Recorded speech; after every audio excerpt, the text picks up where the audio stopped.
السلام عليكم ورحمة الله وبركاته. ان شاء الله النهاردة هنشتغل كوفية رجالي بخيط سميك جديدة جدا، غرزة. هنشتغلها ان شاء الله بخيط إليزا ماكسي. اعتبريها يعني هدية عيد الحب لجوزك، لخطيبك، لأي حد. ممكن تعمليها يعني لو انت لسه برضو مش خبرة في الهاند ميد والكروشيه. ان شاء الله هتحتاجي شلتين خيط من إليزا ماكسي، تمام، وإبرة. هو مكتوب عليه بنستخدم إبرة من مقاس اهو، من مقاس 7 ل8، بس أنا بحب أشتغل في الكوفية مقاس 5.5 أو 6، 5.5 أو 6. طبعا ده مقاس 7، اللي عايز يشتغل ب7 تمام، بس اللي يفضل الإبرة مقاس 5.5 في الموضوع ده يعني. طب ازاي هاخد مقاس الكوفية؟ أنا عندي كوفية طولها 180، طولها 180، وبرضو عرضها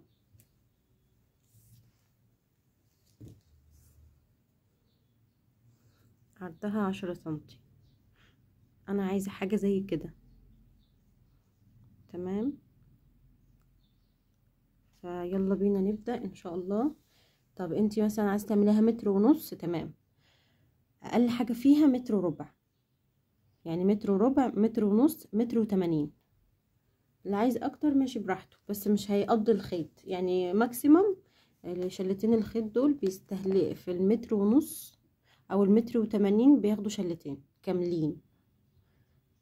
ان شاء الله هنبدأ. انا هستخدم ابرة مقاس 5.5. هنعمل عدد سلاسل بالطول اللي احنا عايزينه.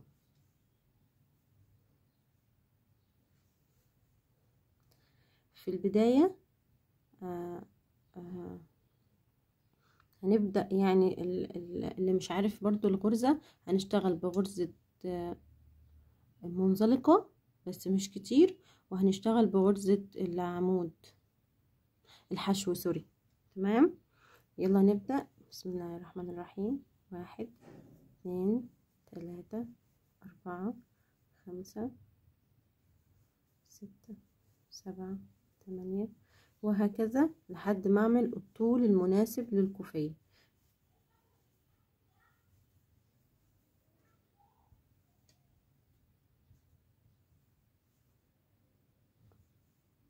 هعمل الطول المناسب وارجع لكم.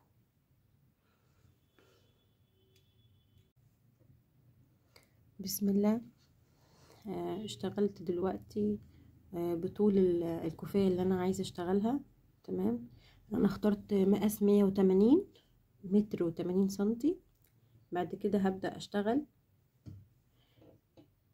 اول سطر ليا هسيب اول غرزة، تمام، وهشتغل فيه 3 اللي هيقابلوني بمنزلقة، تمام.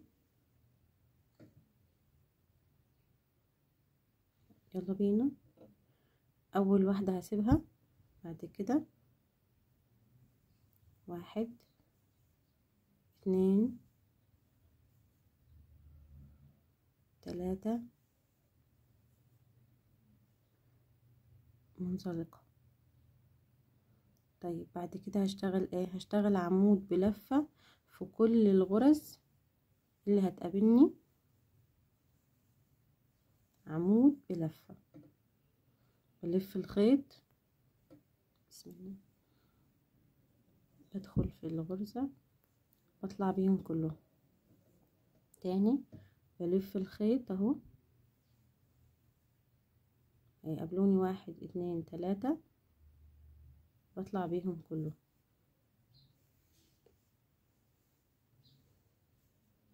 تاني اهو.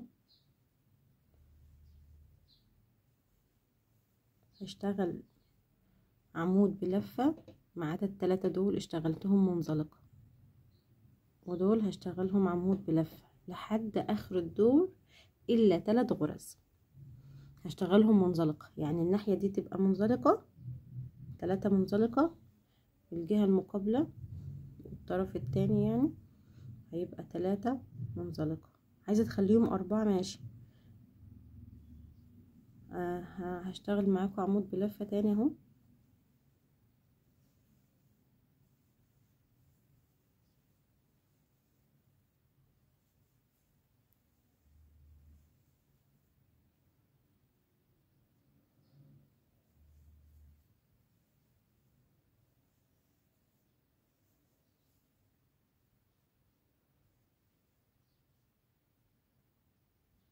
هكمل الدور وارجع لكم.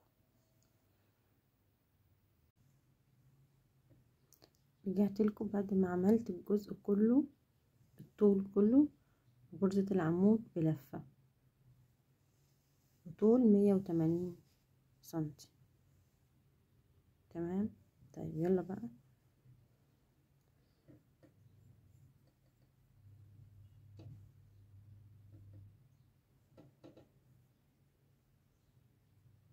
هيتبقى معايا 3 سلاسل هشتغلهم منزلقة. ادي منزلقة 1 2 3. زي ما بدأت هنا ب3 بدأت هنا ب3 انتهيت قصدي ب3. طيب هنكمل ازاي؟ نرتفع سلسلة وهشتغل برضو منزلقة في ال3 دول اللي انا لسه عاملاهم.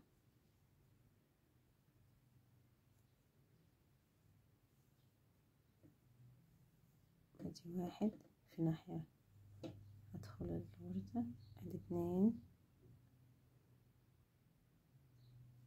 شايفين اهو، دي 3. ممكن اعلمها بماركر لو انا مش هعرف احدد المنزلقة من العمود بلفة. طب هنشتغل بقى الجديد ايه؟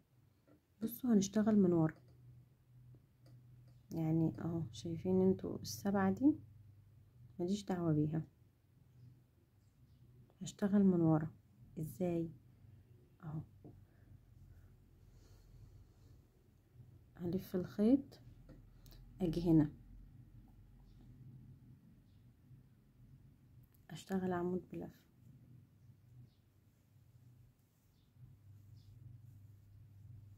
تاني، يبقى ماليش دعوة باللي قدام، انا بشتغل في اللي ورا. شايفين اهو في كسر مايلة وفي دي، انا عايزة اشتغل في دي.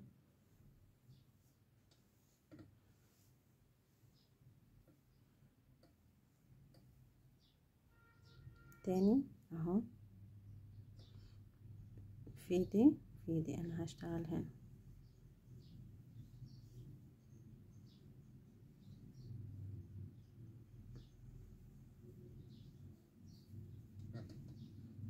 يطلع معايا بالمنظر ده. ثواني نكمل برضو اهو يا جماعة. بشتغل فين؟ ده لقدام وده ورا.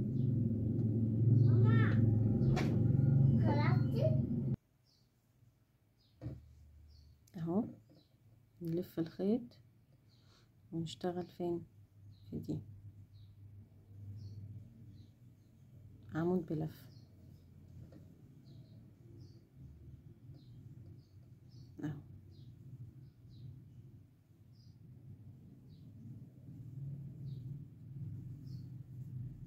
تاني اهو التنين دول ماليش دعوة بيهم، الغرزة نفسها. هاجي ورا هلف الخيط، بتقابلني اهو واحدة تبقى دايرة كده،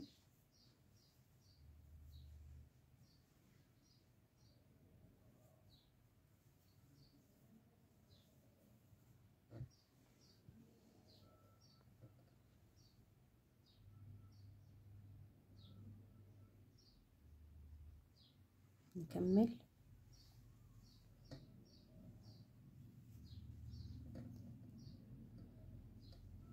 اهو في دي.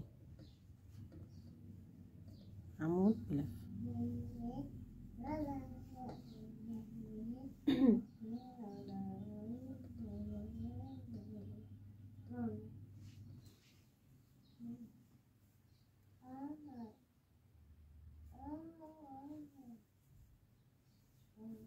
هنشتغل كل الدور كده.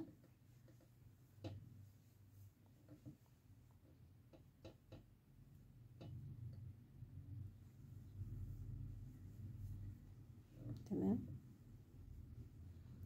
يبقى معانا الشكل ده.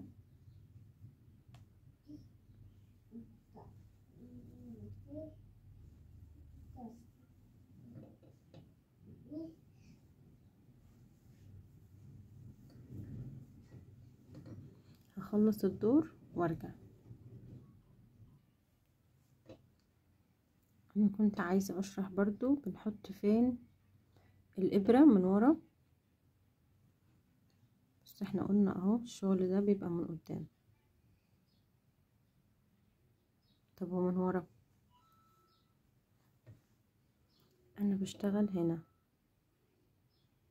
هنا وهنا وهنا وهنا،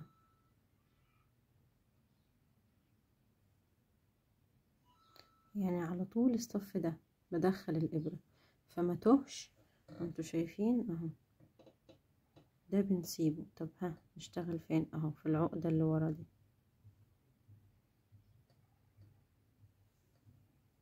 عمود بلفة في كل الدور لحد ما نوصل للمنزلقة. بنعمل 3 منزلقة فيهم، بنرجع تاني بمنزلقة ونشتغل عمود بلفة في الشغل كله من ورا. اهو يا جماعة انا بحاول برضو افهمكم احنا بنشتغل فين. هنا هنا هنا، ندخل الخيط ونطلعه. خليكم معايا. رجعت لكم بعد ما خلصنا الجزء ده، يلا نكمل.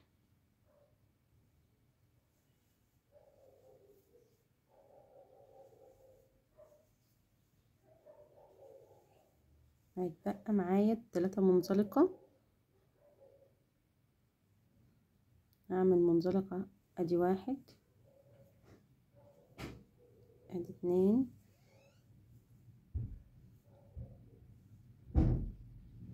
3. تمام كده. هرتفع سلسلة والف الشغل.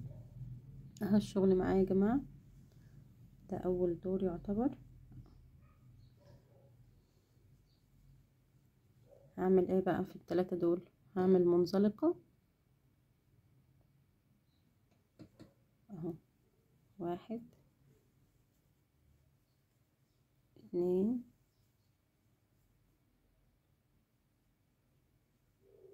3.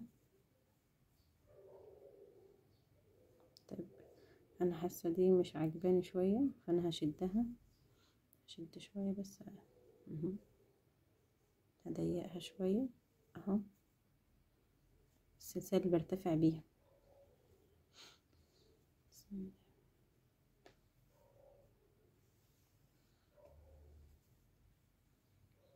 ادي منزلقة 2 3.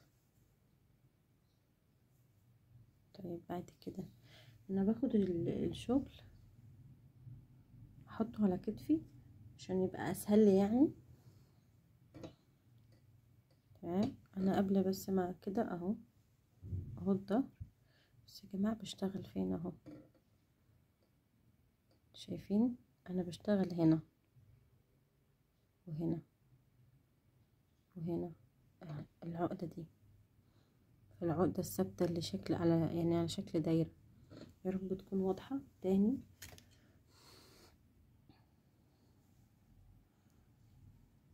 طب انا بشتغل فين؟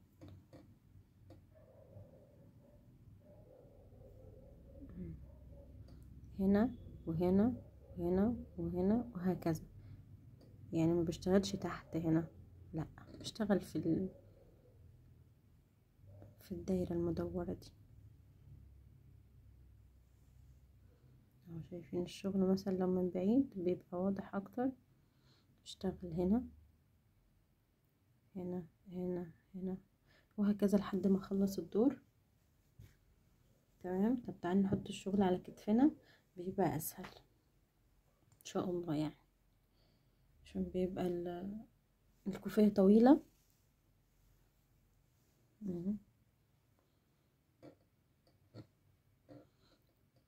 اول غرزة اهي، تاني غرزة اهي، تالت غرزة، رابع غرزة. يلا هلف الخيط،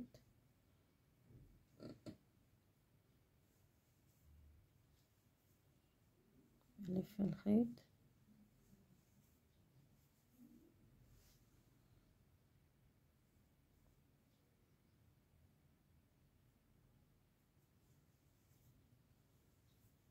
بلف الخيط، ادخل في الابرة في الشغل قصدي اهو. يا رب يكون سهل الموضوع وواضح، اتمنى افيدكم يعني. اعمليها لبابا عشان الجو ساقع، اعمليها لجوزك، لا اخوكي. الجو ساقع جدا الايام دي، هيفضل فترة طويلة لحد رمضان، فلو بنصلي الفجر برا في الجامع في التراويح برضو هتنفعنا جدا. ولو هتشتريها من برا تلاقيها غالية، انتي هاتي الخيط واشتغليها بنفسك. تمام. طب لو عايزة تشتغليها بشراشيب يعني تحذفي تلغي المنزلقة، يعني تروحي وتيجي بعمود بلفة، او تخلي واحدة بس منزلقة. انا بحبها من غير شراشيب، مش بحب الشراشيب يعني. يلا نكمل اهو. انا حاطة الشغل على كتفي،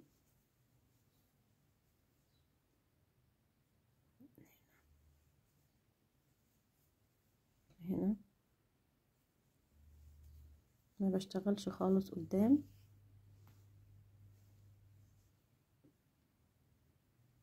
اهو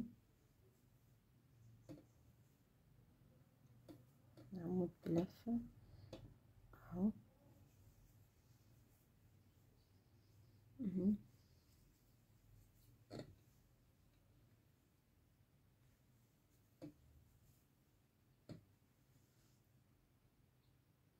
كل ما هشتغل من ورا دي هتبقى بارزة يعني.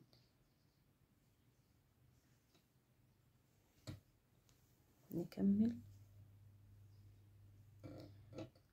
شايفين بشتغل في هنا،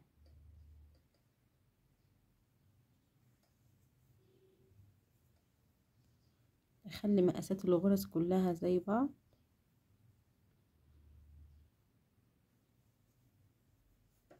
مقاس ابرة 5.5 حلو جدا للشغل ده، مش لازم نلتزم باللي مكتوب على الورقة. شوفي انتي ايدك مريحة ايه خيط يعني، في قصدي الابرة يعني، ايه اللي يريح الخيط معاكي اهو. هنا تاني اهو، هنا هنا هنا وهنا وهنا،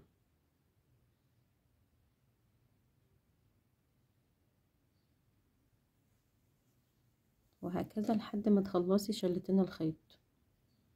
هيطلع معاكي 5 ادوار زي الصورة اللي هتنزلك دلوقتي.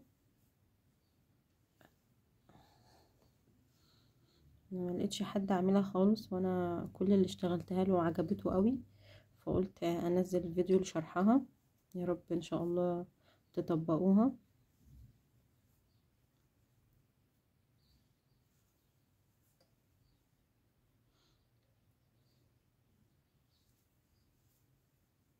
حط الشغل على كتفك برضو عشان يبقى اسهل.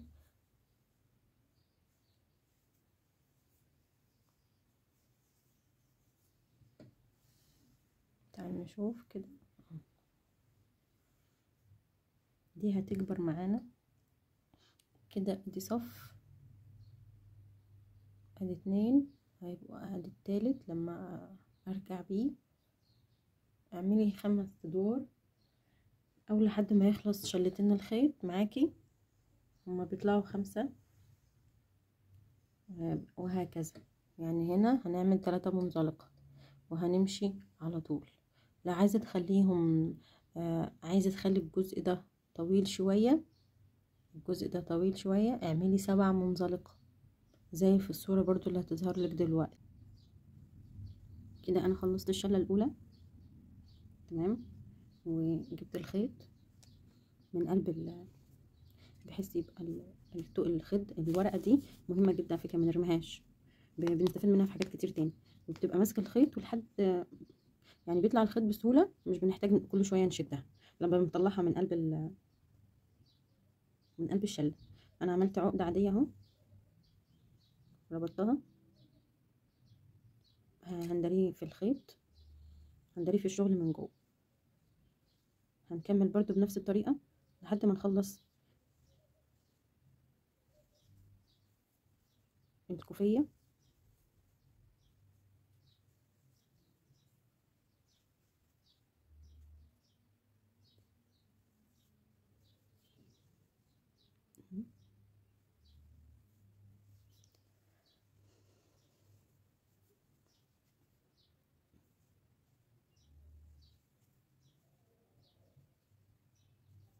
نحاول كده نظبط الخيط، كله هيتدرى في التنظيف، بس يبقى من ورا ما يبقاش من قدام.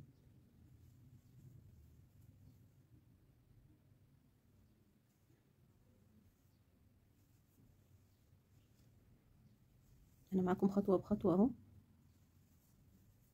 مش بحب اسيب يعني حاجة ورا الكاميرا، مع ان التصوير صعب يا جماعة برضو، بس ربنا يعيننا. كده معايا ادي شكل 2 3 4 5. هكمل برضو لحد ما اوصل ل10 سنتي.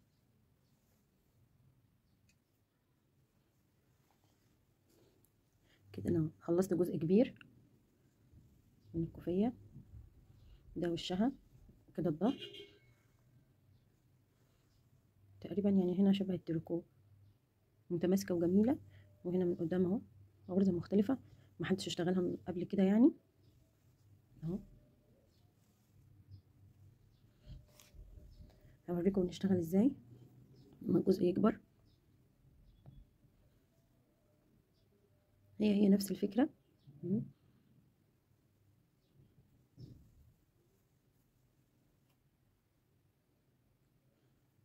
يعني ما تحاوليش تتوهي والشغل من ورا اهو. شلة الخيط متبقي منها الحبة دول، ده اخر دور ان شاء الله. يعني هي كده طولها 180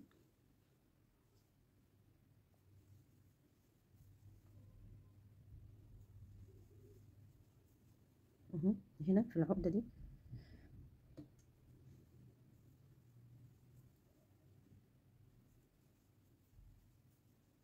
شايفين العقدة؟ ان شاء الله مش تاخد وقت معاكي،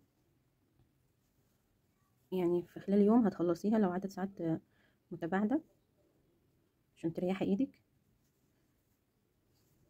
هو كمان الخيط سمكه تخين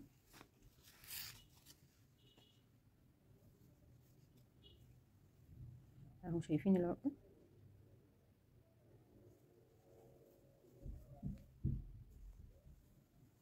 وانا لما بشتغل من ورا الشكل اللي من قدام بيبرز اكتر. يعني يعني دي كانت متباعدة، لما انا اشتغلت الدور اللي عليها بتقرب من اختها اللي جنبها يعني في الدور.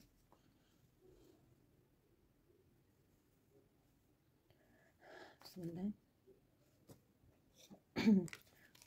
الخيط اهو خلاص كده بيحافظ لي على الخيط. وساعات بنحتاجه برضو لو انا مثلا محتاجه شله، فبيبقى عليها مكتوب لون الدرجه، درجه اللون بالظبط، فممكن اخدها وبجيب نفس الدرجه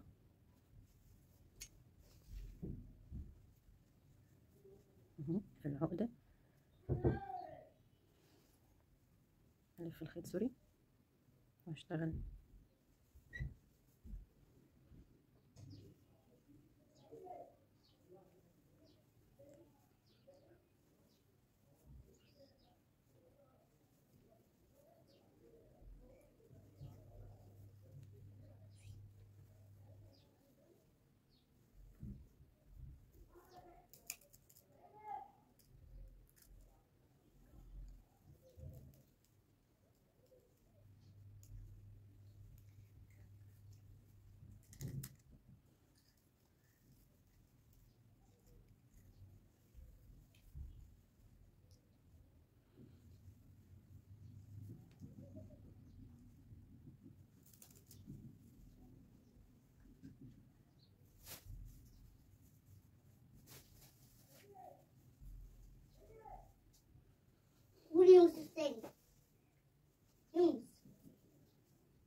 كده تمام.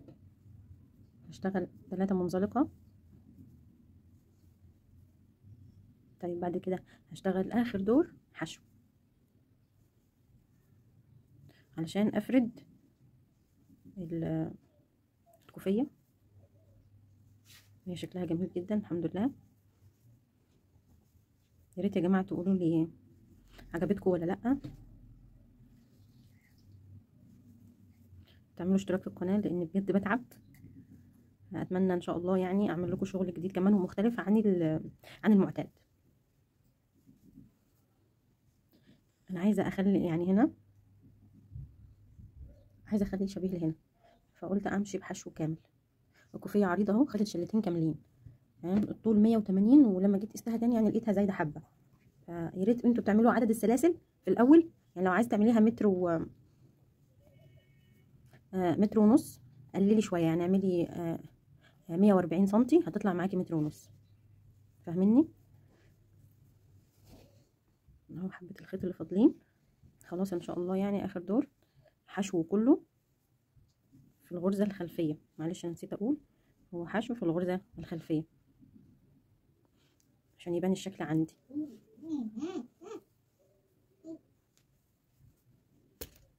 سوري. حشو في الغرزه الخلفيه لحد اخر الدور. بعد كده هنضف الشغل بإبرة التنظيف.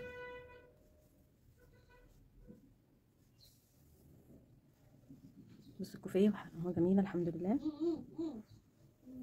شايفين ده؟ عايزه تعملي شراشيف فيها تمام، عايزه تسيبيها كده تمام، عايزه تحطي كوره سمراء او رمادي يعني حسب اللون اللي انت عايزاه تمام. هخلصها كلها وارجع لكم اوريكم الشكل النهائي. كده مشيت حشو في الباك لوب الخلفي.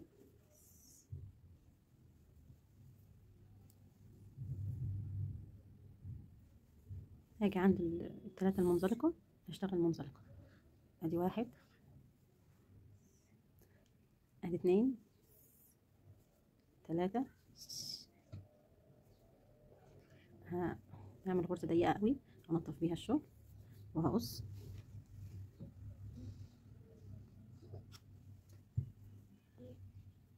كده الحمد لله اشتغلتها وخلصت.